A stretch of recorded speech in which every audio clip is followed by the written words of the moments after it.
Hi, my name is Tori and I'm a bridal designer and a former bridal consultant, but I am still one at heart. So today I want to share with you 2 things that you need to have before you go wedding dress shopping that'll make the process a whole lot simpler, a lot more fun, and it actually might even save you some money too.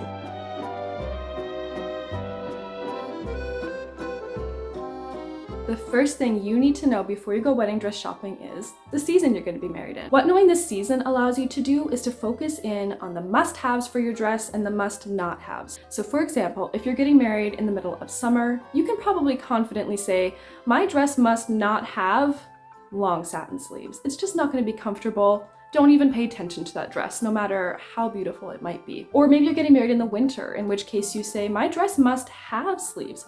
Well, instantly, any dress that doesn't have sleeves, you don't even have to try it on. Don't waste your time. It's just not going to be practical for your wedding day. You want to be able to focus on the characteristics of dresses that are going to be appropriate and comfortable for the climate you're getting married in. The second thing that you need to know before you go wedding dress shopping is your venue. What knowing your venue allows you to do is to really hone in on that energy, the feeling, the vibe of your wedding. So for an example, let's take a look at this dress together. So when I'm picturing where this dress would look its best, I'm thinking an old barn or a meadow, backyard, something simple and organic.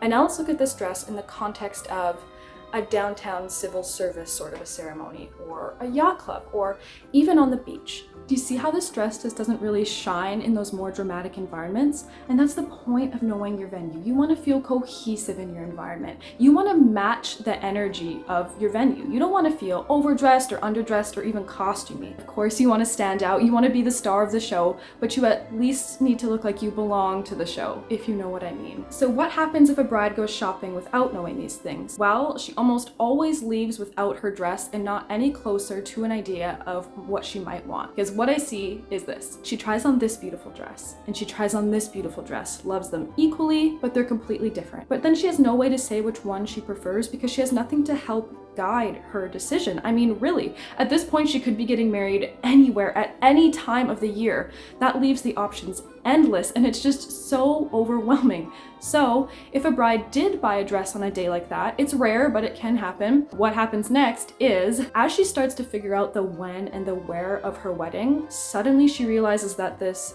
grand, gorgeous, glittering ball gown that she bought is just gonna be too much, not appropriate for her small, intimate backyard wedding. And so she's stuck trying to sell this dress to get some cash so she can buy a new dress that's actually gonna fit with what they're planning. I see this on Facebook Marketplace all the time, and it's just a lot of stress, a lot of headache and heartache that you don't have to go through. If you know your season and your venue, you can go wedding dress shopping and try on beautiful dresses and say, wow, I love it, it's not gonna work for winter. Or wow, I love it, it actually does work for winter, but it just doesn't really suit our ski chalet, or whatever it may be. Voila, you have 2 amazing tools in your tool belt to help you sort through the abundance of beautiful gowns, and you'll be confident knowing that you will be comfortable in your environment and also just blend in beautifully to your surroundings. Thank you so much for watching this video. I love brides. I love sharing my little tips and tricks. So if you have any other questions, I'd be happy to answer them. But I actually have a question for you. Have you gone shopping with or without these things, and what was your experience like? I want to read about them, so leave them in the comments below. Thanks again, and we will see you next time.